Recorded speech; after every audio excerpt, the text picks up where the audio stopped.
I am the CEO of PepTalkHer, a tech company on a mission to close the gender pay gap and help you supercharge the success of your career. So it's a delight to be hosting this conversation today. Ladies, I'm going to throw it over to you to introduce yourselves because we have these amazing guests today joining us from QuadPay, Ramp, and also TikTok. So Nikki, I might throw you in the deep end to quickly introduce yourselves to the group before we jump into your top hacks for enterprise sales success for the new year.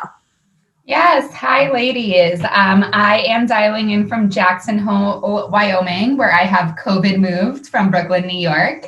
It is quite a change of pace here.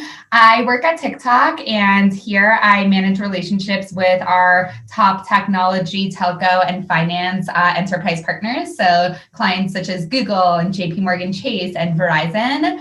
Have worked in sales and partnerships for 10 years. So came from 5 years at Foursquare, previously Match Group, and ran an influencer marketing agency for a while. Really excited to be here to talk to all of you. I love it. I love it. And you can find Nikki on all of the socials and of course on TikTok with her name, which is there in her name as well. And I'll pop the link in the chat as well. Francesca, welcome to you from New York City. You are with QuadPay. Tell us a little bit about your role and your journey to get there to date. Sure. Hi, everyone. Good morning, good afternoon, and good evening. I think we have an international crowd today. I'm very excited to be speaking with you. I am the VP of Enterprise Sales here at QuadPay. We are a buy now, pay later platform that enables consumers to divide a purchase into 4 interest-free payments. Really popular with the millennial generation. In that capacity, I've had the pleasure of speaking to our very large retailers. So our Fortune 100 type retailers, pretty much on a day-to-day basis, talking to them about how we can expand their reach to customers and enable their brand to have more visibility with the millennial generation. So very excited to be speaking with you. I'm actually here at the QuadPay offices. So you guys can see our big jazzy chandeliers. It's been a while since I've been in an office. It actually feels really odd to put on makeup and real clothes and go into an office, but it's kind of refreshing to do that, especially in this New York winter. Yeah, and I know that you are hiring a lot at the moment. So if anyone is on the job hunt, do reach out to Francesca. QuadPay have a lot of roles going at the moment, and we'll circulate some more information about that for everyone in the follow-up email as well. And last, but by no means least, Sasha, a welcome to you. You and I first met back when you were working at Plaid, and now you are based with Ramp. Do you want to quickly tell us about your journey to date as well? Yeah, sure. So I was the first salesperson ever at Ramp at the beginning of 2020. And I'm based in New York City. However, right now I'm in a quarantine hotel in Sydney, just like you, Maggie, going to see my family. Can't wait. I'm on day 10. Previous to Ramp, I worked at Plaid, and previous to that, I spent 10 years working at large banks like CBA, Citi, Westpac, RBS in London. And on the side, I also co-founded NYC FinTech Women, which is a group of 6,000 women. Our mission is to promote, connect, and empower women to advance their careers in fintech. I love that so much. And how can people get involved with New York FinTech Women, Sasha, as well? Just in case, I know we've got a lot of people in the fintech space joining us today. Yeah, sure. So it's free to join. You just go to either our LinkedIn page, Twitter, or our website, nycfintechwomen.com, and you sign up. Then you'll have access to all of the events that we hold. So we hold an event every month. We've held events with Google, Deutsche Bank, as well as every fintech in New York, like Stash, Adyen, Payoneer, etc. You'll also have access to our jobs board and the other members. Amazing. I love that. Now, ladies, it's a new year. We're day 2 of the working year in 2021. I want to start with you, Nikki. How optimistic are you for people working in the enterprise sales space for this year? We've come off the back of a momentous year, to say the least. How are you feeling walking into 2021? You know, I feel really good. So I actually started my role at TikTok mid-pandemic. I started at the end of April, and I have felt kind of really positive about our industry throughout this whole time. I mean, I think that there have definitely been some rough times, and there have definitely been some pivots, but I've overall been so impressed at how the tech world and the world of advertising has just changed to fit the times. I certainly have friends who work in roles similar to us who ended up being furloughed or even eventually laid off, but they are all in kind of even better positions now. So I feel great. I think that we've adapted really well. I never thought that I would feel comfortable and good like doing all of my pitching on Zoom and hosting virtual client entertaining instead of just going out for drinks. But it's been really great. I think that the rest of this year is going to continue to bring lots of changes and ups and downs. But, I'm just genuinely impressed at how incredibly well the industry and just all of us as a society have adapted. Like this feels normal to me, whereas, 6 months ago would have felt crazy.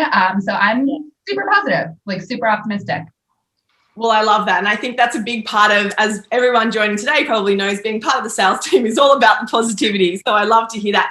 Francesca, you're in the fintech space, the buy now, pay later space with QuadPay.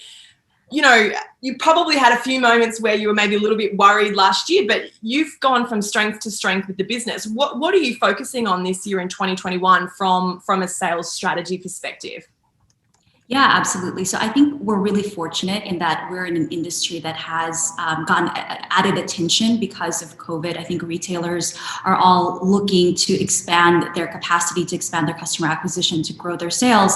And I happen to be in a business that helps retailers do that. So in a way, it's actually helped our conversations. So, when I joined QuadPay about a year and a half ago, I think half of something just popped up my screen. Half of my job was just educating retailers on why buy now, pay later is something that is important to their business. We've since pivoted very quickly to retailers are now calling us and saying, how can you help me, reach this millennial generation? So very optimistic, very busy. I mean, leading up all the way until the end of the year, I would literally be on calls from 9 a.m. to 5 p.m. back to back with retailers. So it's really an exciting time for us. And I think generally the larger players, so if you look now at the US market, very different to Australia, where buy now, pay later is so well penetrated and every retailer pretty much offers this as just a standard course of business. If you look at the biggest players here, the Best Buys of the world, the Saks Fifth Avenue, Bloomingdale's, they don't offer buy now, pay later yet. So there's still a lot of greenfield for us to pursue.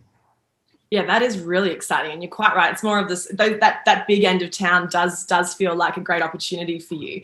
Sasha, Ramp is focused on providing credit cards for startups.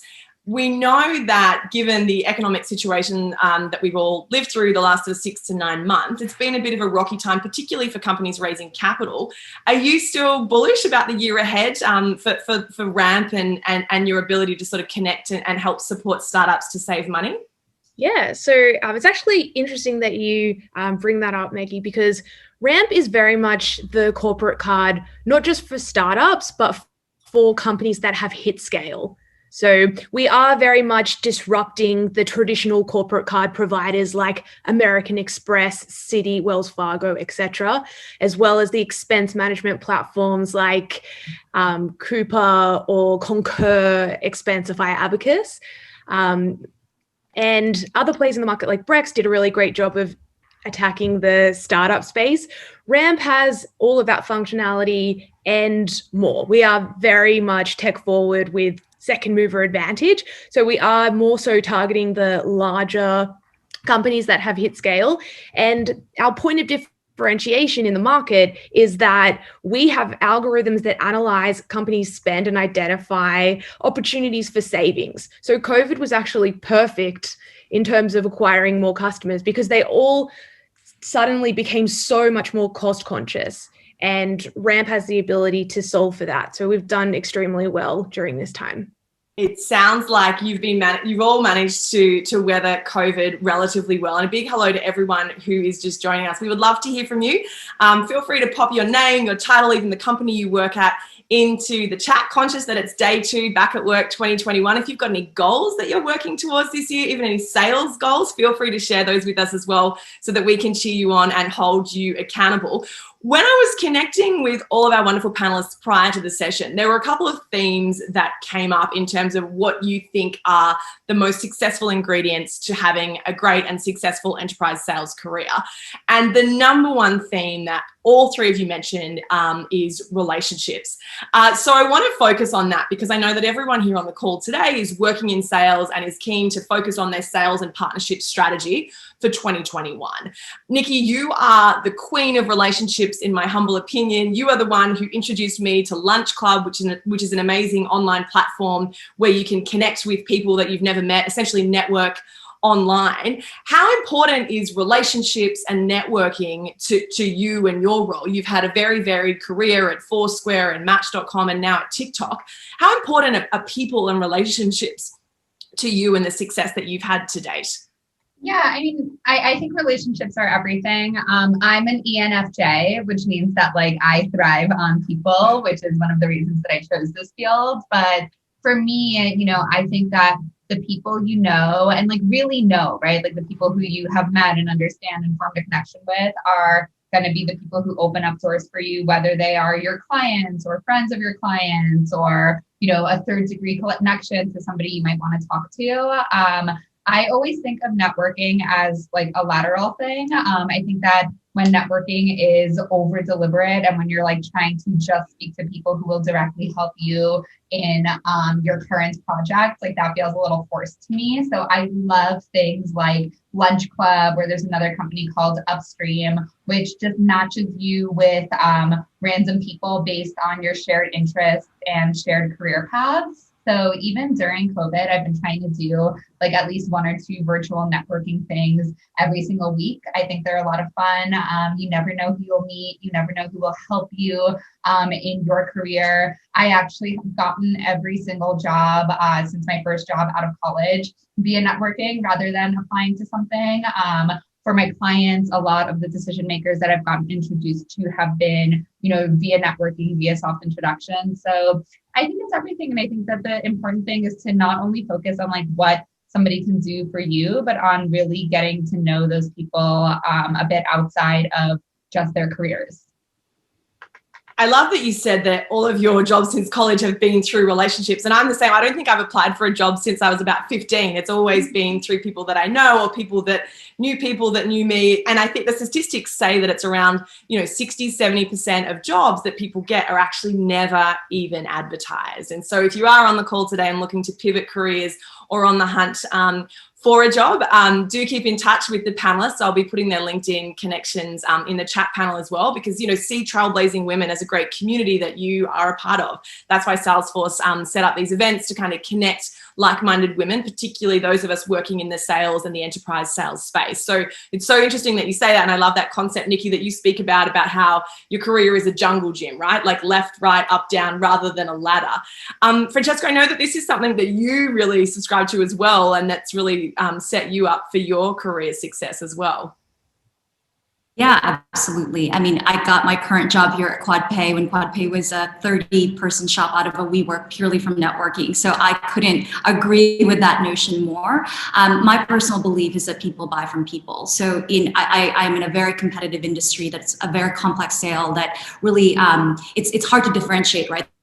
Silver bullet that says, my product is different from the Afterpays of the world. So at that point, it's really, my goal is to convince my prospect that I'm the person to trust. So I'm not really selling my product. Every person that's going to speak to my prospect is going to provide the same pitch. I mean, we're not selling in a vacuum, right?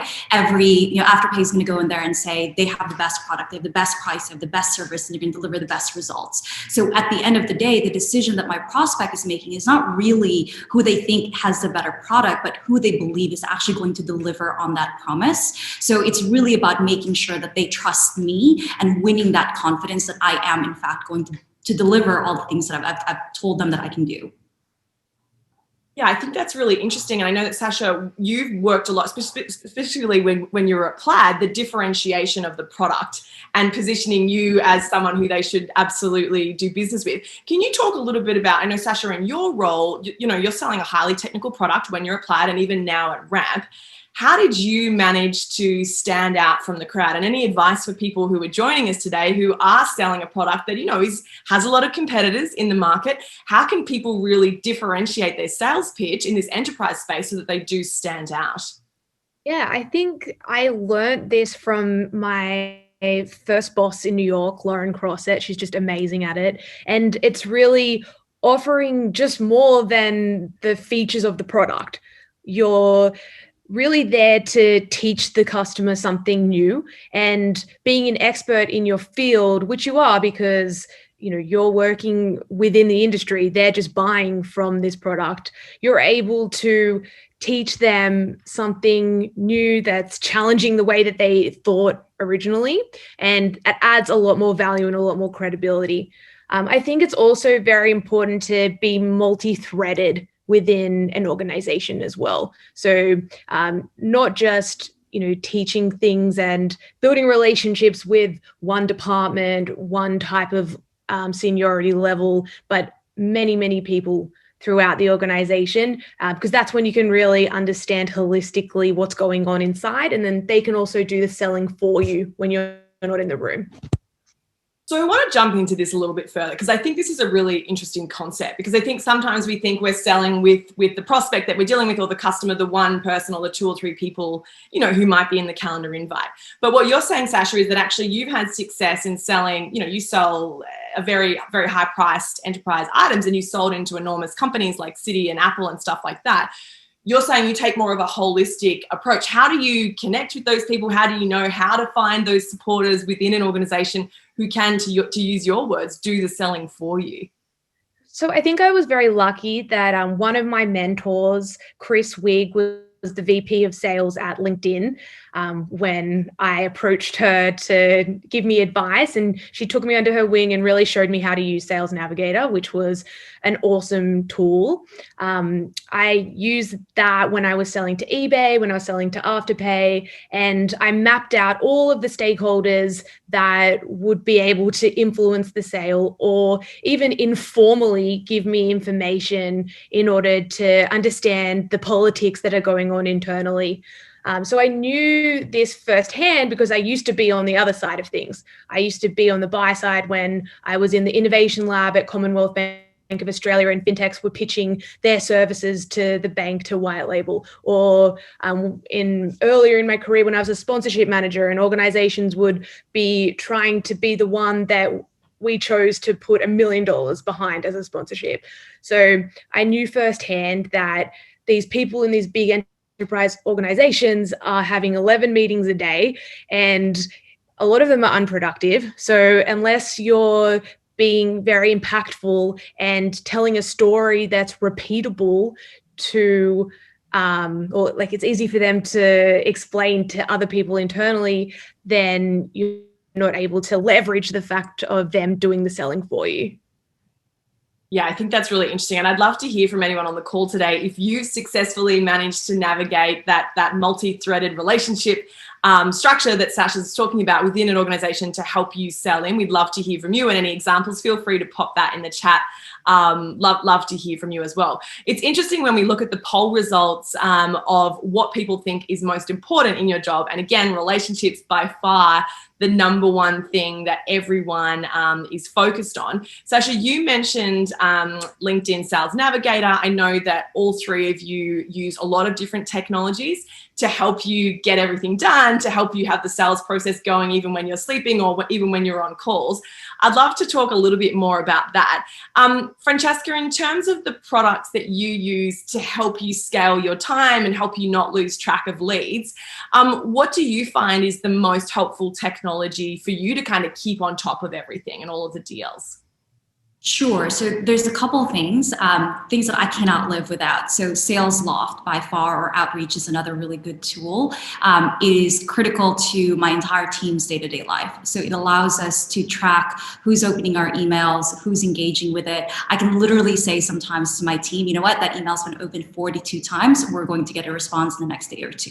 So that is really critical. In addition to that, it allows us to really hit scale. So, for our SDR teams to reach, every group in the organization. So not just to be focusing on one person, to being able to send multiple emails, hit different organizations, different levels, to just, again, get that exposure and get us to knock on as many doors as possible. Beyond that, from more of a day-to-day process perspective, one of the things that I've found really helpful, especially in these enterprise level conversations, is really preparing a brief even before I get into the call with the client. So for me and my team hears this from me every day. It's always do your homework, do your homework, do your homework. And in addition to doing your homework, I kind of put all of my notes into this one sheet.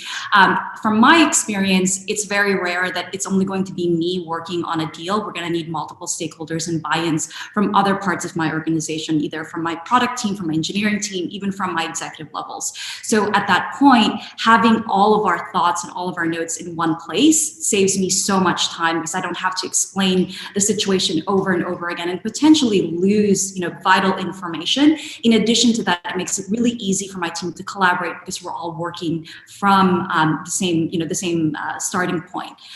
So back to my point about doing your homework, it allows us to craft our pitch. It allows us to really tailor our messaging. And all the time, I'm not the only salesperson. Our whole organization is a sales team. My CEOs are probably the best salespeople on my team, because it's their product. They're the closest to it. So being able to give them that homework, being able to give them that insight and information allows them to really step up and be able to help me close my deal. Yeah, I love that concept of doing your homework. The preparation really is key, isn't it? And especially when you're selling those high value products. Nikki, at TikTok, you're doing a lot of partnerships with huge organizations globally. Is the research and the background sort of digging and sleuth work important, do you find, as well, in terms of your ability to close those deals quickly? Yeah, definitely. So, we work with large enterprise organizations like Chase, for example, and Chase has so many different lines of business to pay attention to. Like, they have consumer cards, they have their fintech products, they have home lending, auto lending, then they run corporate social responsibility programs, they run programs in order to recruit employees to work at Chase. So it's really important to keep track of all of the different lines of business and stakeholders that are responsible for those lines of business. I love LinkedIn Sales Navigator. I love Media Radar. So I don't know if anyone here works in media specifically, but that's a really great place to get information.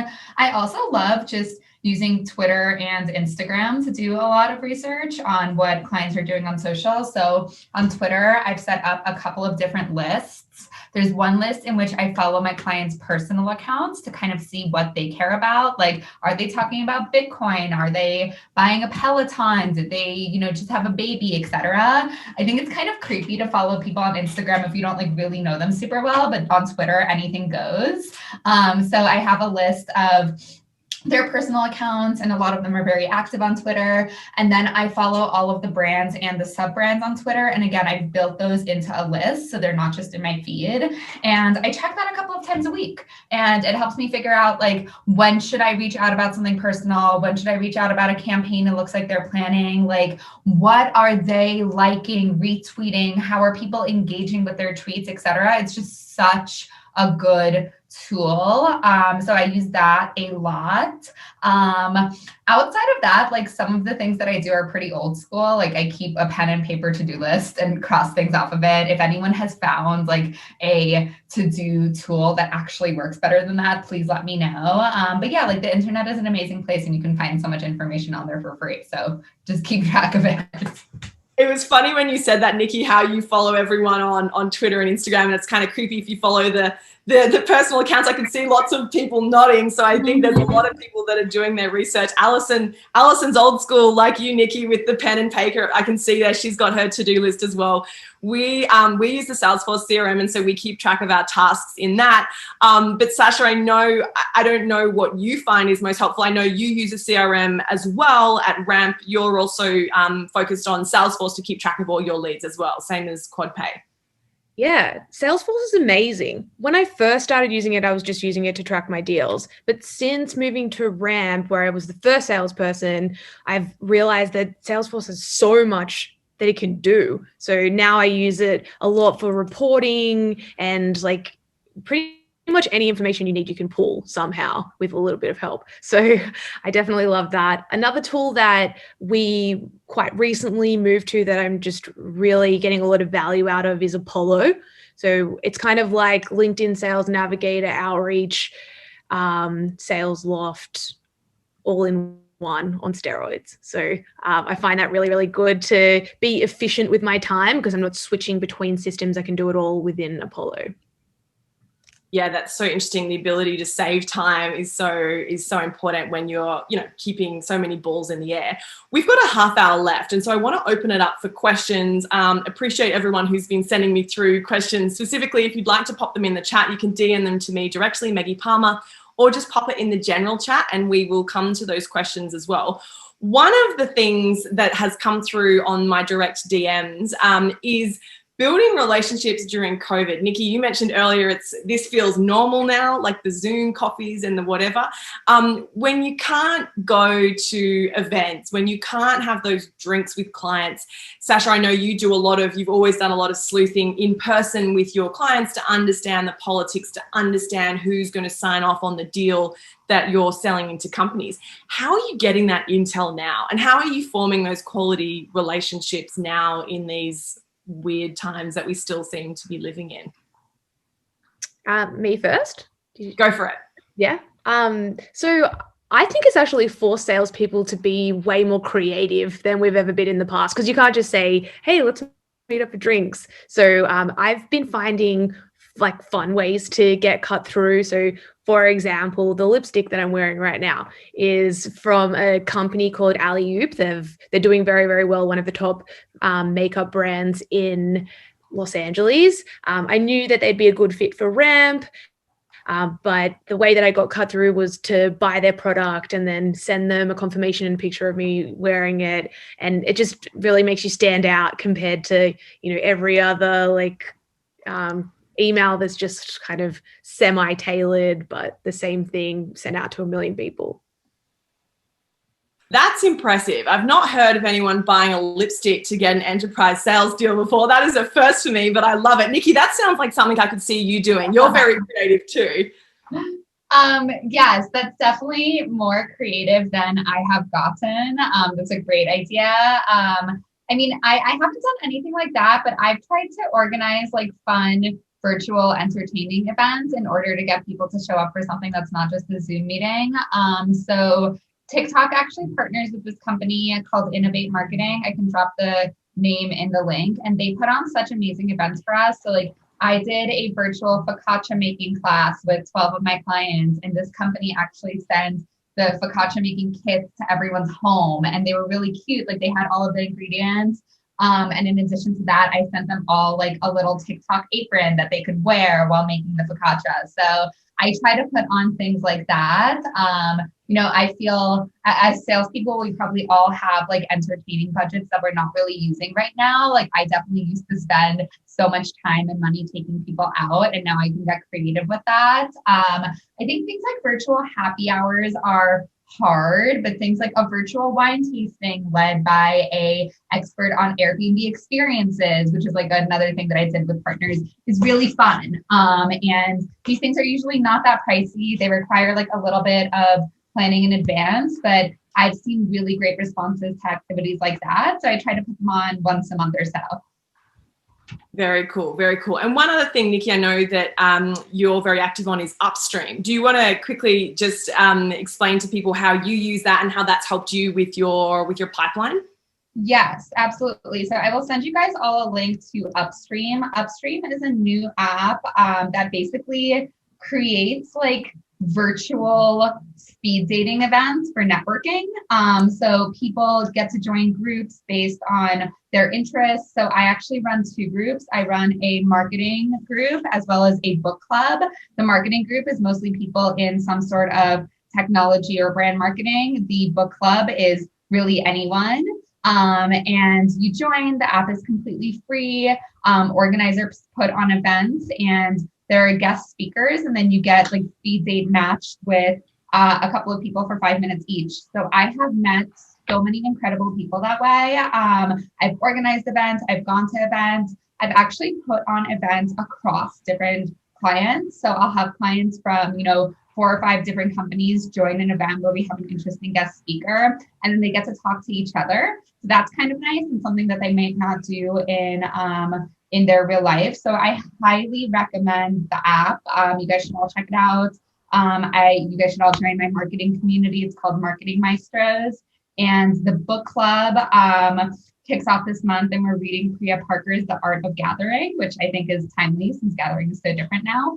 So yeah, really, really love that tool. It's a great book. I've read that one. It's really interesting, The Art of Gathering. If you've not read that, I highly recommend it. We've got some great things coming through about what people have been doing to connect with prospects remotely. Thank you so much. Keep sending them through some great ideas. Lily's had some cool virtual wine tastings as well with charcuterie boards. I feel like we need a charcuterie board now, ladies, like perfect, for lunchtime and for breakfast for those of you on the West Coast. And Alexa's made a good point here. BizD and partnership community on the Upstream app is really great as well. So we'll have to check that out. Really appreciate it. Francesca, with what you're doing, are you finding that you need to run events to get the funnel full, to get people to take your calls? Or are you finding that actually people are okay to have that time back and it's just more business as usual per email and then, calls and that sort of stuff? Yeah, it's a great question. So I think our challenge is a little different because we're not struggling to open the conversations because I think there's just a lot of attention in our space right now. And this actually brings me to the third tip that I had shared with you. Just it puts a lot more emphasis on the discovery and really listening to your customer and making sure that you're selling their problem and how you're able to solve it. So to me, a lot of the relationship building that happened outside of meetings before, really listening and having them see me as a person that they can trust back to, people backing people kind of concept. And it is a lot harder to do that in a virtual world. And to me, the best way to get that kind of trust and get that kind of alignment is really asking them and understanding their perspective and what is their challenge. So every person in an organization is trying to solve something. They're talking to me for a reason, and we want to help them look good in the eyes of their peers, in the eyes of their bosses. So how can I help you do that? So at the end of the day, I'm not really just going into there with the QuadPay talk track. I'm going to there to listen to whatever problem that they have. And that's really what I've found to be successful in building that relationship. And we recently had a really good, successful story with Newegg. Our contact over there, she really went to bat for QuadPay. We actually had a pilot against PayPal. PayPal is this well-known brand. Anyone you walk in the street, you ask them about PayPal, they recognize it. And so she really went in and went to bat for QuadPay and said, you know what, let's pilot both of them. And in the end, we ended up just smashing it and really just beating PayPal and coming through with the win from that. But, for her, it was really validating because she went to bat for us. I knew what was important to her. I knew the reasons why she wanted to make sure that it was successful for her organization. So really that relationship is cemented because I was able to help her shine within her organization. So again, just really listening to her challenges, listening to what she needed to do to be able to be successful in her role has helped me kind of, establish a long-term relationship going forward. And you make a valid point, the listening aspect. I think sometimes we get caught up in the selling and we can forget about the listening. But I think that is really key, isn't it, to a successful enterprise sales team and sales rep as well. Lily agrees with you, Francesca, and says that she always asks about problems, challenges, and topics of interest, just to validate that you're on the right track in the meeting, so that you can adjust and then pivot from there. And Sasha, I know that one of the things that you do that you really focus on as well is, depending on who you're selling to, you'll do a different talk track, whether it's the CEO versus the CMO versus a sales exec, the way that you sell to them will be quite different. And I'd love to hear more about that, because I think sometimes, again, we can get into, we template things, we want to automate things, which is great to a point. But I think what you and Francesca spoke to me about earlier was that actually you've got to really bespoke it to suit that individual person, which I guess relates to what Nikki said earlier about following people on Twitter and Instagram to get a sense of who they are, what do they care about.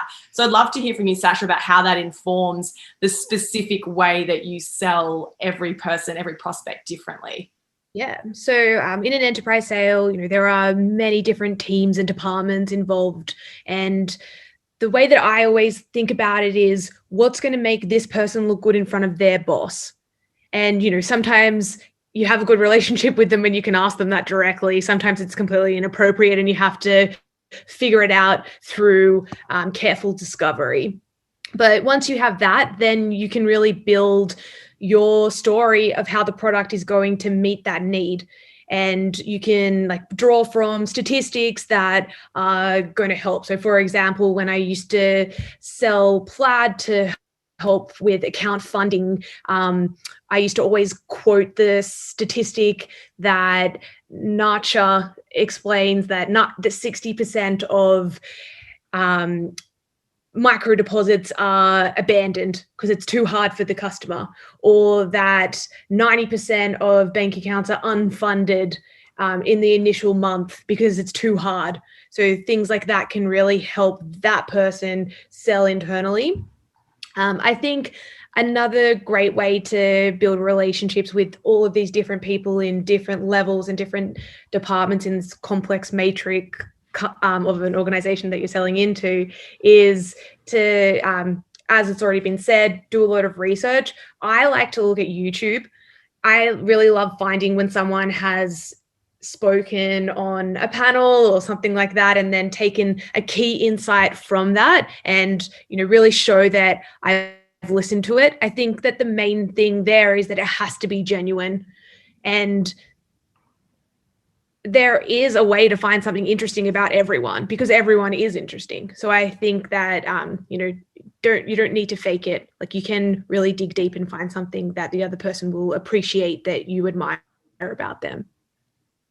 And it's interesting that you say that. So I think what you're saying, Sasha, is that people, I think a few people have been saying this in the chat as well, people love to talk about their challenges. They love to talk about themselves. They love to find that point of connection, which it sounds like if you find that point of connection, not only does the sales process go better, but that relationship strengthens. So it's more likely to have that longevity. Is that what you find as well, Nikki? Because you do go deep on your prospects and understanding how they tick. Yeah, I think, the thing that, Sasha, you said that really resonated for me was understand what will make people look good to their bosses. I think that is so important. And I always try to dig into that. So it's like, what will make this person look good? Is it success of the campaign? Is it not actual success of the campaign, but like PR that they get around it? Is it, relationships that we can, for TikTok specifically, build with talent and media? So understanding what the person cares about and what is actually like important to them almost as a personal KPI is something that has driven so much success for me and really has helped me build those deeper relationships. And a lot of the work that we do is, we're not doing a whole lot of prospecting in a cold calling way. We're just trying to find more and more stakeholders at these organizations that believe in us and our product, because there's so many ways to use it. So rather than doing cold outreach to 100 prospects, I only have 5 clients, but I might have 100 people who I talk to at every single client. So really gaining the trust of those people who are the primary relationship holders by understanding like what will make them look good and what will make them introduce you to other people has really helped me a lot. There's somebody at one of my old jobs who called that the land and expand approach, right? Like, so just like find one stakeholder who really believes in what you're doing and use that person as a way in to everybody else. Like, that has helped me so much. Yeah, I love that land and expand idea. I think Atlassian, the tech company, that's how they initially started as well, was they called it the land and expand approach as well. So I love that. I think that's really powerful, which sort of, Sasha, goes back to your earlier point about the multi-threaded relationships with stakeholders, right? With having many stakeholders in the same company on your team. I think that's really, really interesting. Something that you mentioned, Sasha, as well, that you typically did when you're doing in-person pitches was bringing a tribe of people with you. So if you're going into a meeting with a Google, with a JP Morgan, not just going with you and another sales exec, you would take a heap of your team members with you. Talk us through why you did that and how you get around that now in a virtual world. I think that's really interesting. Yeah, so it's mirroring, really. Like, if you go into a room, this might sound a bit controversial, but it's the truth, and you're with 18 white males and you're a woman in your early 30s, there are some people that aren't going to take you as seriously as they would had you brought some other white males too. So sometimes I used to do things like that. And I think that's the importance of having diversity within your own company. So, at Quovo, which was the first company that I worked for in New York City, we had a whole range of different people of different backgrounds, different ages. And it really helped because we had this guy, John Wellington, who was like well into his 50s that could laugh at all the jokes that went over my head that I didn't understand. So, as I think it's definitely terrible to waste people's time if they're just another face in the room. But I think you can really do a lot of prep before a meeting and say, okay, these are the hats that we're all going to wear during this meeting. And then you can really get the most value out of people's time. Yeah, that's so interesting. The concept of mirroring, very, very important. And actually that's come up in some questions that I'm getting through. Thank you to everyone who's sending through your questions. We have about 10 minutes left, so feel free to send through any final questions that you may have for Nikki from TikTok, Francesca from QuadPay, and Sasha from Ramp. One question that's come through from Kyla, which I think is really interesting, is I guess it goes to the mirroring and also this specifying your presentation to the exact prospect. But how do you do that in a way that is going to stand out from the crowd, right? You can't walk in with cookies, which is something that I did once. And when I worked at the Financial Times, we used to go in with these amazing warm cookies to meetings. You can't do that now. So she's got a question here about how do you make virtual demos more engaging and how do you stand out when we're all here behind a screen? I'd love to hear from you, Francesca. How do you do that in this day and age? Yeah, that's a great question. So I think it's really, I keep harping on it, but again, just making sure that what I'm bringing and presenting to them is really relevant to them and not presenting the same pitch that they've heard from my two other competitors, because oftentimes that is what will happen. And I like to make it a conversation that is, again, something that they can really take away from it, something that is relevant to their specific problem. There are always going to be nuances in every organization, and really tiering that and making sure that the agenda is tailored to that will resonate with the prospect every single time. And they always say it too, because you can see their engagement when you're speaking their language, because it is something that they care about. If you go into it with a talk track, no matter how many coffees and how many cookies and everything else that you send to them, they're just going to tune you out because what you're saying isn't relevant. So that would be my biggest advice. Yeah, I love that. What about you, Nikki? Anything that you're doing? I mean, you mentioned the events and stuff like that, but what about when you're just doing a pitch or a proposal? Are there any tech add-ons that you use? We use which is MMMHMMM, if anyone's used that, as a way to present and makes it look a little sexier. But I'd love to know, Nikki and Sasha, if there's anything that you've found that helps as well. Yeah, there's a couple of things I do. I always try to kind of like humanize myself. And again, working at TikTok, I'm lucky because I have a lot of the tools of TikTok. So I start every single new pitch with clients that I don't already know by showing my most viewed TikTok video that I've made, which is a video of me doing a little dance and smashing an avocado on my face. And I actually show it like for two reasons. I show it kind of juxtaposed with my Instagram profile. So it has business value because I demonstrate how different TikTok is as a platform from other social media platforms. But it also always makes people laugh and open up. Like it's something that's just so irreverent and weird. And here I am sitting, in like a nice outfit or at least a nice Zoom top. And what I'm showing them is myself dancing like a fool on the internet. So I do that. And like, if you guys don't use TikTok, there's so many other ways to do that, right? Like I've seen people open up meetings with a slide that's like, I'm Maggie. This is my dog, Sam. Like, this is my husband, Jay. I enjoy cooking. So I always recommend doing that, especially in Zoom meetings where you don't really have the opportunity to make that small talk before a meeting. I also have this set of cards. I wish I had them with me that my friend Emily Merrill, who runs 6 Degrees Society, which is an incredible women's networking group I'll share with you all after this, sent me. But they're these cards that are meant for Zoom that you can hold up, and there's like a heart that's like, I like that, or like a hand on it that's like raising your hand to talk. So it kind of just differentiates you in a Zoom meeting and makes something a little bit more light and fun. But yeah, like I introduced myself with that TikTok video, and I always love when people introduce themselves in a personal element before diving into business. That's always worked well for me. I wish we could see the TikTok now. I want to see you dancing with an avocado in your head. That sounds like there's a lot going on, and I love it. Let me see if I can find it and drop it in the chat. That's awesome. I love it.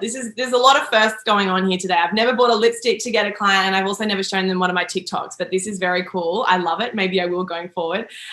Sasha, for you, do you share a TikTok? What do you do to kind of break the ice virtually? Yeah, so I think that virtual working has kind of helped break the ice more than in person in some cases. So a lot of my prospects are working from home. So immediately I see pictures of their grandchildren or their dog or, things about their personal life. And it's such like an easy way to ice break and really start to build a connection. I think that other things like making your pitch relevant to the client.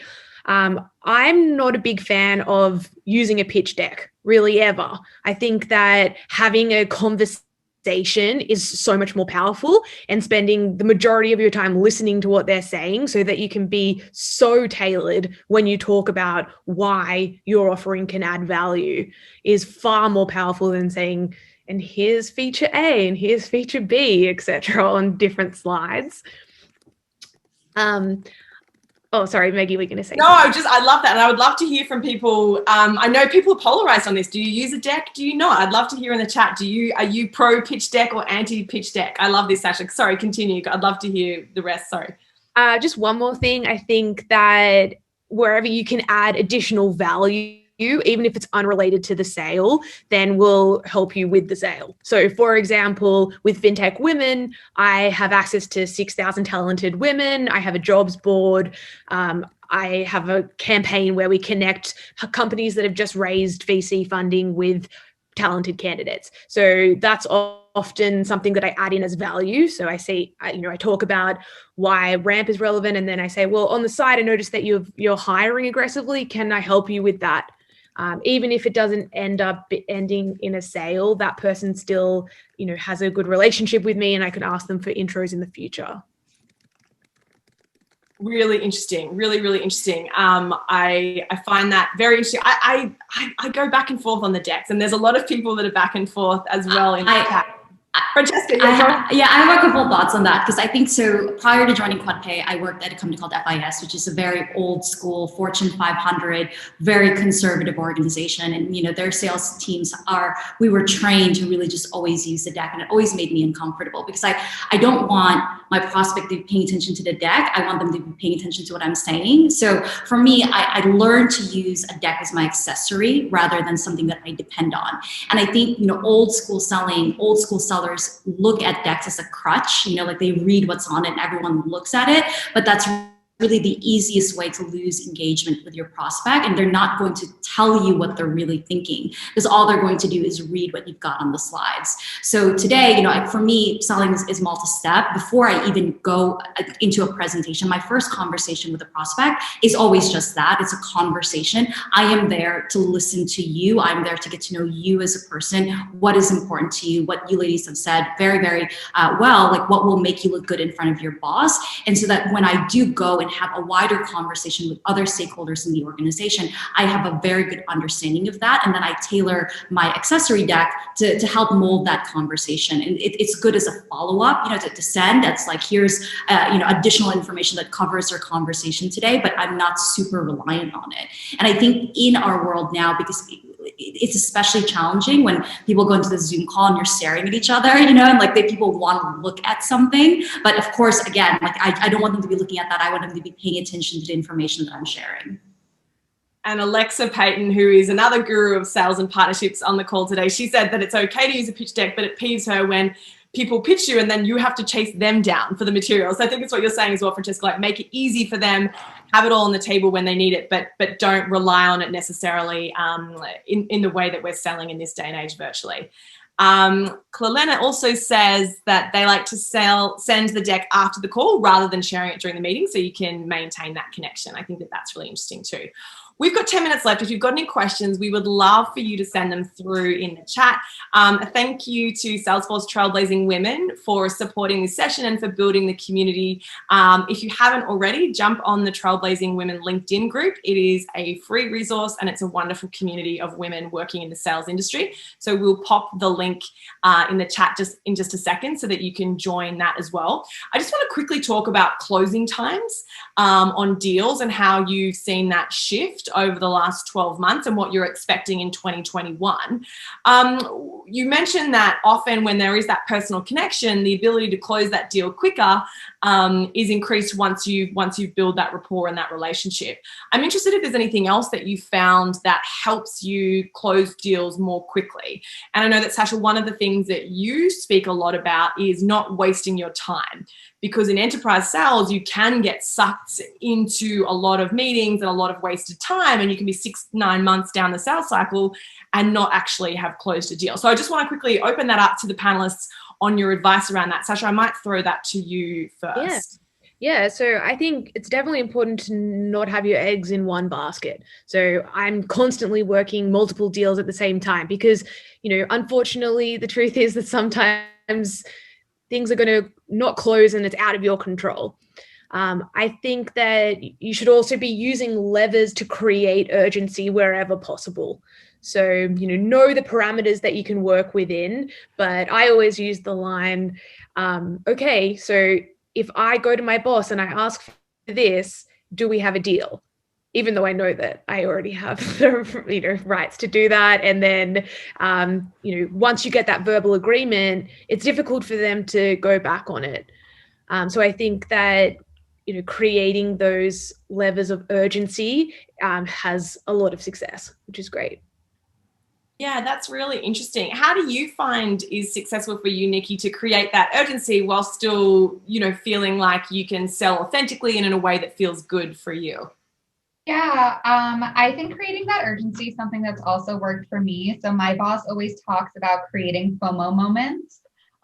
So, a lot of what we will do is I will send my clients things that they're not only their direct competitors are doing, but like aspirational brands are doing, right? So instead of sending Chase something that Bank of America is doing, I might be like, oh my God, look at this incredible thing HBO ran. So showing them what the competition and aspirational brands are doing, creating FOMO moments. So being like, hey, this opportunity closes Friday, January 12th, even though it doesn't really, right? Like, so creating arbitrary deadlines and things for them to feel like they would miss out on. I also do a couple of things that, make things feel a little bit more exclusive. So one of the examples is like, I send links to things over with Box, and I always password gate the links. And I don't have to be doing that, but one of the things that does is it creates this secrecy, and the passwords are always something like,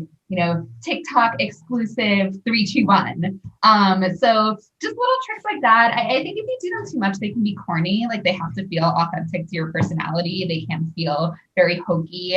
I hate when vendors email me with like super hokey subject lines or stuff like that. But I think throwing in a little bit of that, like, this expires now, here's a moment you can't miss out on, here's something super secret that's available only to you, helps if you do it in moderation, if it's like the spice you add and not your main ingredient. Yeah, and having that fun, as you said, the sharing of the TikTok, making them laugh, the secret password, feeling special, that FOMO, I love that. Really, really cool. Francesca, I'd love to hear from you on this. And we've also had another great question come through that I'd love to quickly jump into as well, specifically around when you're a junior enterprise salesperson, how do you find your voice when you're in a big sales team and everyone's got all of this experience and they've got opinions on decks versus no decks? When you're quite junior and you're still learning and finding your way, how do you stand out and sort of find your place? What did you do to help navigate that challenge when you first started in enterprise sales? Yeah, so that is an interesting question. And I think the short answer is that everyone has their own style, and you need to feel confident in yours and not try to mimic someone else's. Because I think that's the beauty of having multiple folks in a sales team, is everyone's going to have a different perspective, a different voice that's going to resonate with different prospects. So that's the first thing that I would recommend, is really trying to figure out what your what your style is, and then building confidence and A/B testing to see what really works. And obviously, pull from those with more experience and see what's worked for them. Always go into it with an open mind, never go into it thinking that you know best, but have your own style and your own flair to it, and just evolve your skill set. And I would say that, like, for me anyways, when I first went into enterprise, I kind of got thrown into it. It was my first job out of college. I was 22 years old, and I worked for a company called Betavante that within a month, no, it was 2 months of me starting the company, was acquired by Fidelity Information Services. It was the largest leveraged buyout in a post, 2008 crisis mode. And I just kind of got lost in the shuffle, and I wake up 3 months later and suddenly I'm being sent across the country to meet with bankers and boardrooms. And I literally looked like I was 18 wearing my mom's suit. So I can absolutely empathize with that feeling of, my God, I don't know what I'm doing. How do I, make my own way here? And that was really, I tried just parroting what my boss said, but I found that really wasn't my style, and it didn't resonate. And what really connected with my prospects, they actually appreciated that I was younger and it's a different perspective. So I started working with that, and I started building my pitch and building my style to suit that. And that's really when I started, moving away from not necessarily having a deck, but using it as an accessory. So it's not saying decks are a no-go, but really using it to suit my style, or changing the content that's on the deck so that it's something that I can really relate to and feel authentic, not something that I'm just parroting from someone else.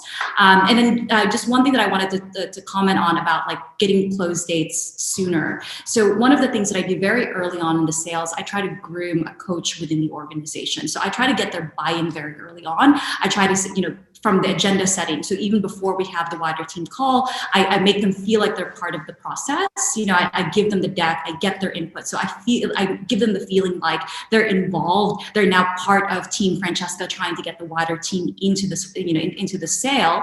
And once you're getting those buying decisions of, like, they're interested in moving forward, they have a deadline, they have a timeline, a decision timeline. I'd like to schedule, and I always say, we can always cancel, we can always move it, but I put a pacing call. So, if you're really serious about getting this done in the next 30 days, let's put a weekly call on the calendar. And so when you put that deadline, it creates urgency on their side, because they know that every week there's a check-in call. Every week there's going to be a discussion. And if they're not doing anything internally to move it, so you have to give them that kind of deadline, that internal deadline, and holding them accountable to it. So that's my 2 cents. I love that. I love that accountability. I always love to end a sales call saying, let's pop a time in the calendar. So then you've got that placeholder to come back to, so that it doesn't get lost in the mix. And again, it's just another way to sort of save you that time down the line from the back and forth with calendars. This has been fascinating, ladies, and we could talk about this all day. We've got questions coming in thick and fast. Unfortunately, we are almost at time. I'm going to give everyone 60 seconds to sort of just give their final thoughts, and if there's anything that you'd like to share, or if you'd like to follow the panelists, please do connect with them on LinkedIn and join the Trailblazing Women LinkedIn group. It's a closed group, and we'll see you in there because we'd love to connect there. But just before we do, I thought I'd quickly share Nikki's TikTok avocado dance video because I thought that would be funny. Is that okay, Nikki? Okay, here we go.